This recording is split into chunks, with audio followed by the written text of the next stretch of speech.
पिताजी, मैं किसी तरह यह नहीं चाहूँगी कि आप बैंक से उधार लें। आप पहले भी बैंक से उधार ले चुके हैं और किस हाल में आपने उधार उतारा मैं भूल नहीं सकती।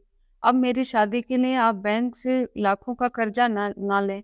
यह बात ठीक नहीं है, मुझसे बर्दाश्त नहीं होगा। अगर वह आपसे दहेज की माँग करते हैं, तो मैं ऐसे घर में शादी करना ही नहीं चाहती। मास्टर साहब ने जब यह सुना तो अपनी बेटी अमृता से कहा कि बेटी, काश तुम मुझे अपनी जगह पर रख कर देखती। तब तुम्हें महसूस होता और इस बात का एहसास होता कि माँ-बाप अपने बच्चों के लिए कितनी चिंता करते हैं।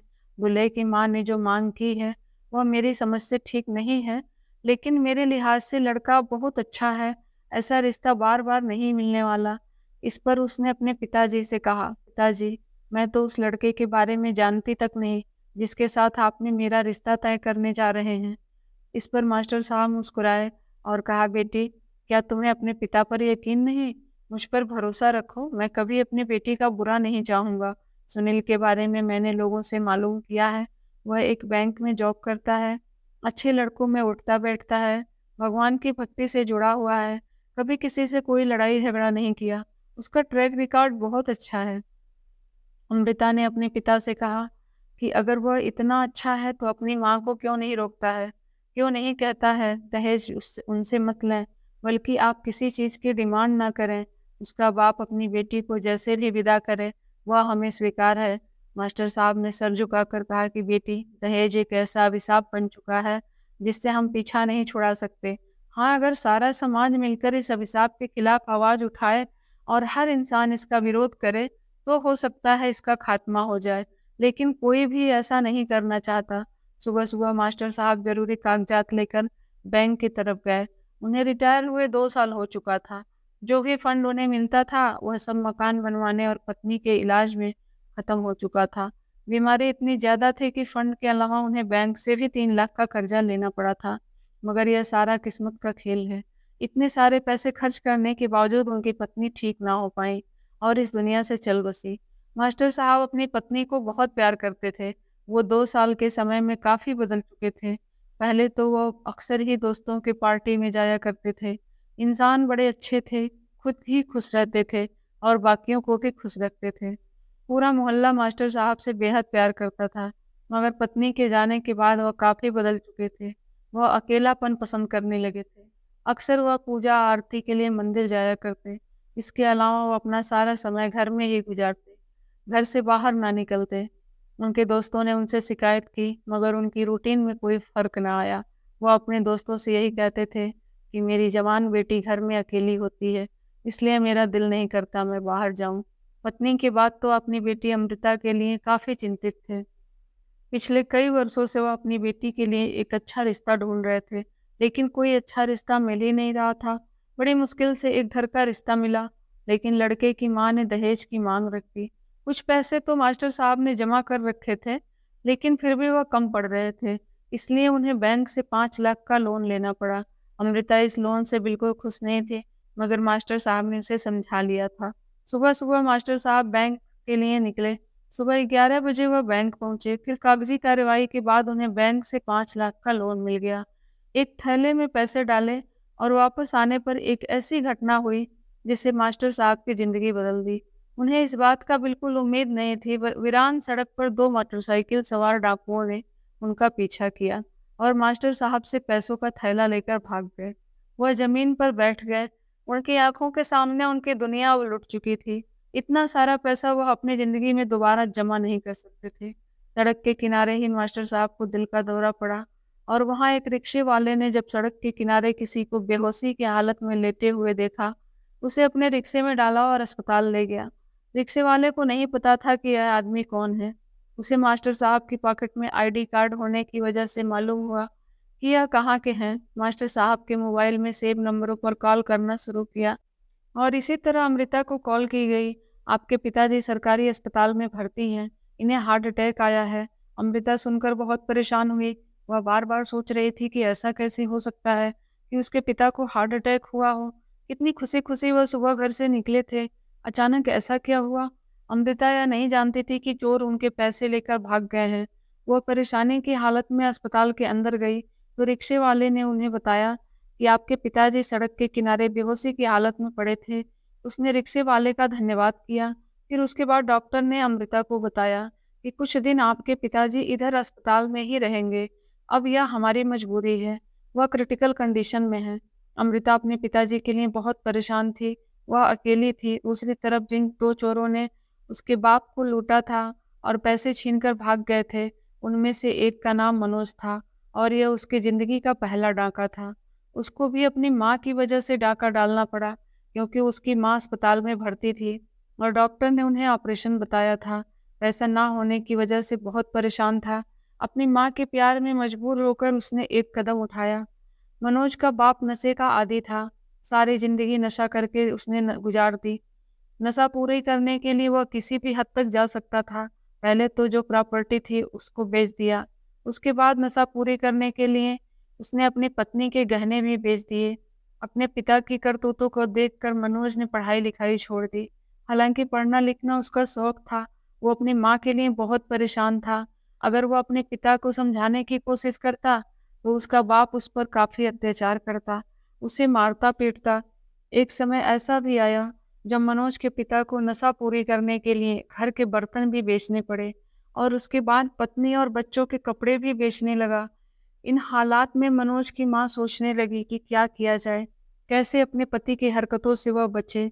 वह परेशान थी कि अगर यही सिलसिला जारी रहा तो यह मुझे या फिर अपने बच्चे को भी बेच देगा। और हुआ भी ऐसा। एक आदमी ने बहुत सारे पैसे देने का वादा किया और साथ ही शर्त रख ली, फला जगह पर अपनी पत्नी को लेकर आ जाना। नशे की हालत में वह अपने रिश्ते नाते सब भूल चुका था। वह परेशान सा घर में दाखिल हुआ और अपनी पत्नी से कहने लगा कि तैयार हो जाओ, मेरे एक दोस्त की शादी है, हमने उसकी शादी में जाना है। यह सुनकर मनोज की माँ हैरान हुई और उसने साफ साफ इनकार कर दिया कि मैं किसी भी हाल में आपके साथ नहीं जा सकती। मेरे जो भी कपड़े थे वह आपने बेच दिए, मोहल्ले वाले और सबकी नज़रों में मुझे नंगा कर दिए। अब मैं किसी तरह तुम्हारे साथ नहीं जाऊंगी। यह सुनकर उसे गुस्सा आया। उसने पत्नी को निशाना बनाया और कहा कि मेरे साथ चलो वरना मैं तुम्हें इधर ही मार डालूंगा। मगर इसके बाद भी मनोज की माँ ने उसके साथ जाने से इनकार कर दिया। पति पत्नी की लड़ाई होने लगी तो पड़ोसी दीवारों से झांकने लगे कि आखिर बात क्या है, शोर क्यों हो रहा है। मोहल्ले वालों के लिए वैसे भी ये घर तमाशा बन चुका था।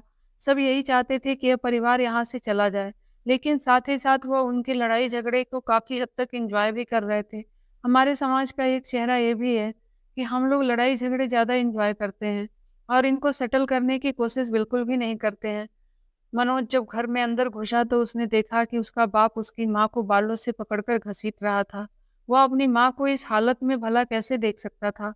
उसे कुछ समझ नहीं आ रहा था कि वह अपनी माँ को कैसे मदद करे। उसने अपने बाप के सामने हाथ जोड़ दिए, भगवान के लिए मेरी माँ को छोड़ दो। मगर उसने अपने बेटे की एक भी नहीं सुनी और जब मनोज अपनी माँ को छुड़ाने की कोशिश करता तो वह अपने बेटे को जी भर के मारता। मजबूरन मनोज ने एक डंडा उठाया और पीछे से अपने पिता के सर पर डंडे से वार किया। उसका बाप नशे में होने की वजह से पहले ही कमजोर और बीमार रहता था और डंडा लगने की वजह से वो उसकी वही मौत हो गई। मनोज और उसकी माँ इधर ही बैठकर रोने लगे। वह अपनी किस्मत पर रो रहे थे। मनोज किसी भी सूरत में अपने बाप को मारना नहीं चाहता था, लेकिन माँ की वजह से उसने ऐसा किया। रोने की आवाज़ सुनकर मोहल्ले वाले जमा होने लगे। मनोज ने उन्हें सच्चाई ना बताई, बस इतना बताया कि पिताजी की तबीयत अचानक खराब हो गई। शायद आज नशा ज़्यादा किया था। मनोज की माँ के पास तो पैसे भी नहीं थे। मोहल्ले वालों ने मिलकर मनोज के पिता का क्रियाक्रम किया, मगर इस घटना की वजह से मनोज की माँ की तबीयत बहुत बिगड़ चुकी थी। वह यह सदमा भूल ना पाई कि जब उसके बेटे ने उसके सामने अपने पिता के सर पर वार किया, वह अपने बेटे के चेहरे की तरफ देख रही थी। मनोज आंखों में आंसू लिए मगर दिल पर पत्थर रखकर अपनी माँ की खातिर अपने पिता के सर पर वार किया था। मनोज की माँ का तबीयत खराब थी। वह उन्हें अस्पताल ले गया। डॉक्टर ने उसे बताया कि उसकी माँ के लीवर का ऑपरेशन करना होगा और साथ यह भी बताया कि ऑपरेशन का खर्च 3 लाख है। यह सुनकर मनोज के पैरों तले जमीन निकल गई। अस्पताल में रहने का खर्च, ऑपरेशन का खर्च, सबके बारे में सोचकर वह बहुत परेशान था। बार बार सोच रहा था कि पैसों का इंतजाम कैसे करें। वह जानता था कि उसके पास कुछ नहीं है, क्योंकि उसके पिता ने सारी जमा पूंजी यहाँ तक कि घर के कपड़े भी बेच दिए थे। उसकी माँ के गहने भी नहीं थे, उनको भी उसने बच्चे बच्चे पहले ही बेच दिया था। मनोज का एक दोस्त था जो स्ट्रीट क्रिमिनल था। मनोज उसके बारे में अच्छी तरह से जानता था और उसकी बुरी हरकतों की वजह से उसने दोस्ती ख़त्म कर ली थी। मगर अब माँ की हालत को देखते हुए काफ़ी समय के बाद उसने अपने दोस्त को फ़ोन किया।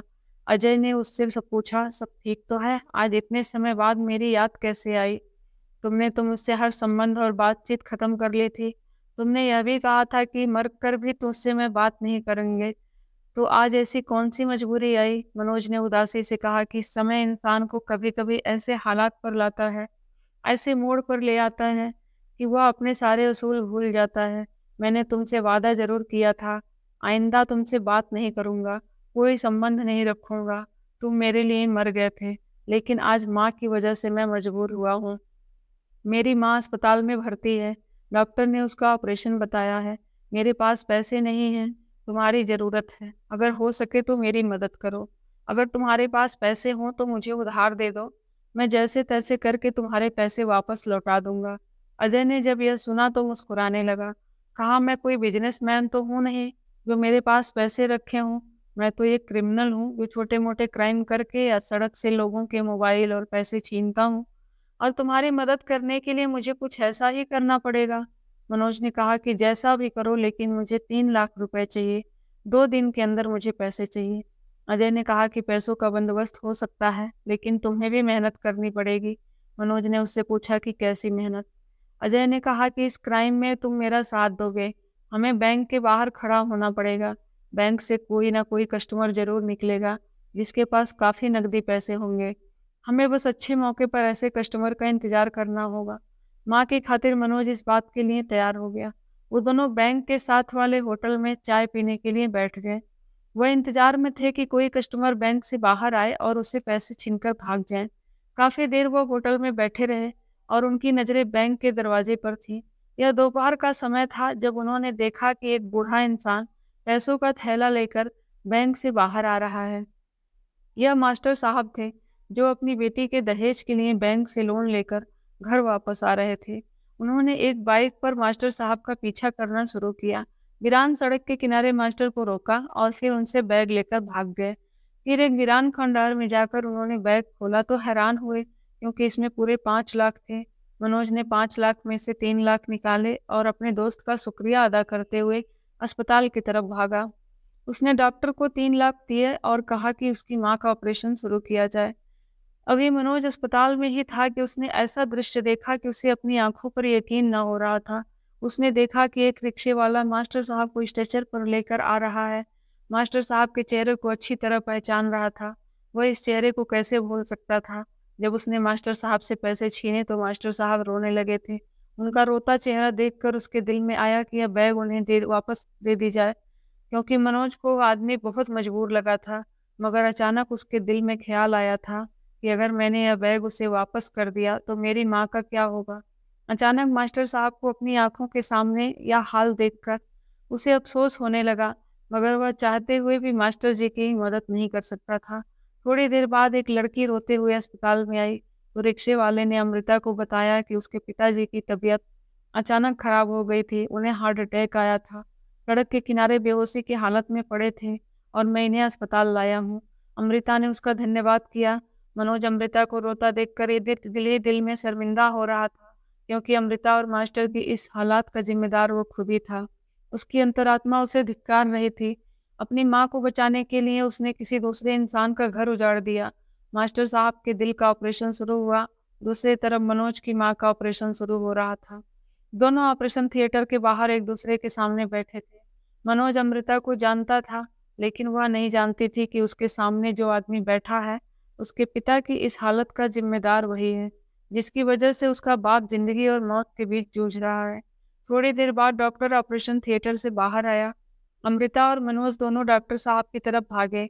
सबने पहले मनोज की तरफ डॉक्टर साहब ध्यान देते हुए कहा कि आपकी माँ का ऑपरेशन कामयाब हो चुका है। उनकी हालत अब खतरे से बिल्कुल बाहर है। यह सुनकर उसने सुकून की सांस ली, लेकिन सोच रहा था कि डॉक्टर साहब अमृता के पिता के बारे में क्या कहते हैं। फिर डॉक्टर ने अमृता से कहा कि हमने बहुत कोशिश की, लेकिन आपके पिता को बचा नहीं सके।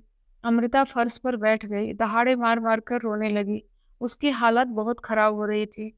रंगत पीली होने लगी और वह बेहोश होने लगी। एक नर्स जल्दी से पानी का गिलास लेकर आई और उसे पिलाया, फिर उसे बेड पर लिटाया। उसका ब्लड प्रेशर लो हो चुका था।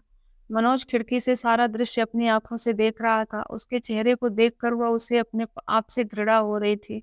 एक तरफ माँ को बचाने पर वह खुश था और दूसरी तरफ अमृता की इस हालत का जिम्मेदार भी वही था।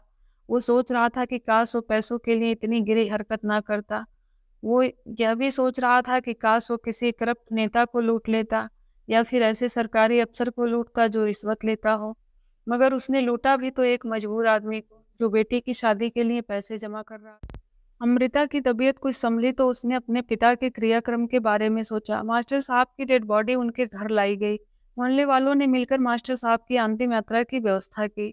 यह सब मास्टर साहब की बेटी और उनके दोस्तों के लिए बहुत कष्टदायक थे, जिनकी पार्टियों में मास्टर साहब ने खूब रंग जमाया था। बहुत सारे मास्टर साहब के ऐसे दोस्त भी थे जिनकी बेटियों की शादी पर मास्टर साहब ने खुद उनकी मदद की थी और वह उनके एहसानमंद थे। उनके कठिन समय में मास्टर साहब ने उनकी मदद की थी। मगर अफसोस यह कि ऐसा समय मास्टर साहब पर आया कि कोई दोस्त उनकी मदद न कर सका। वह मास्टर साहब की चिता को देखकर रो रहे थे, चिल्ला रहे थे कि उनका इतना अच्छा दोस्त उन्हें छोड़कर चला गया और वह कुछ ना कर सके। मनोज अपनी माँ को घर छोड़कर अमृता का पीछा करने लगा। अमृता के घर गया, घर का पता उसे मिल चुका था। वह मास्टर साहब की चिता के साथ श्मशान घाट तक गया था। जो दर्द उसने अमृता को दिया था, किसी तरह उसका प्रायश्चित करना चाहता था। वह अमृता का दामन खुशियों से भर देना चाहता था। पिता की मृत्यु के बाद अमृता एक प्राइवेट स्कूल में टीचिंग करने लगी। वह अपनी मौसी के साथ रहती थी। पिता की मौत के सदमे को भूलकर वह नई जिंदगी की शुरुआत करना चाहती थी। लगभग 6 महीने के बाद एक दिन मनोज ने अपनी माँ से कहा कि मुझे एक लड़की पसंद है, मैं उसके साथ शादी करना चाहता हूँ। वह अमृता से शादी करना चाहता था। अमृता को अपनी जिंदगी में लाकर उसका दामन खुशियों से भरना चाहता था। कई बार उसके दिल में आया कि वह अपनी जिंदगी खत्म कर दे, मगर माँ की खातिर ऐसा न कर सका। मनोज की माँ अपने बेटे के लिए अमृता की मौसी से मिलने गई और मनोज के लिए अमृता का हाथ मांग लिया। मौसी ने हालात को देखते हुए इस रिश्ते के लिए हाँ कर दी। मनोज से बात की तो अमृता को भी इस रिश्ते से कोई एतराज नहीं हुआ, क्योंकि मनोज ने किसी तरह से दहेज के लिए कोई डिमांड नहीं की थी और अमृता का तो दहेज से सख्त नफरत था, क्योंकि इस दहेज ने ही उसके पिताजी की जान ले ली थी। अमृता की माँ ने कहा कि हमें कुछ नहीं चाहिए, बस हम लड़की को इज्जत के साथ अपने घर लेकर जाना चाहते हैं। इस तरह अमृता और मनोज की सादगी के साथ शादी हो गई और मनोज ने भी एक कसम खाई थी कि अपने पापों का प्रायश्चित करने के लिए वह अमृता का दामन खुशियों से भर देगा। उसकी आंख में एक भी बूंद आंसू कभी नहीं आने देगा। मगर यह डर उसको हमेशा सताता था कि अगर मनोज की सच्चाई उसको पता चल गया तो क्या होगा। तो दोस्तों, इस कहानी को लेकर आपकी क्या राय है, कमेंट बॉक्स में ज़रूर बताइएगा। अगर कहानी अच्छी लगी तो प्लीज़ इसे लाइक करें और अपने अभी तक हमारे चैनल को सब्सक्राइब नहीं किया है तो ज़रूर कर लीजिए। तो मिलते हैं ऐसी एक मोटिवेशनल कहानी के साथ। Thanks for watching.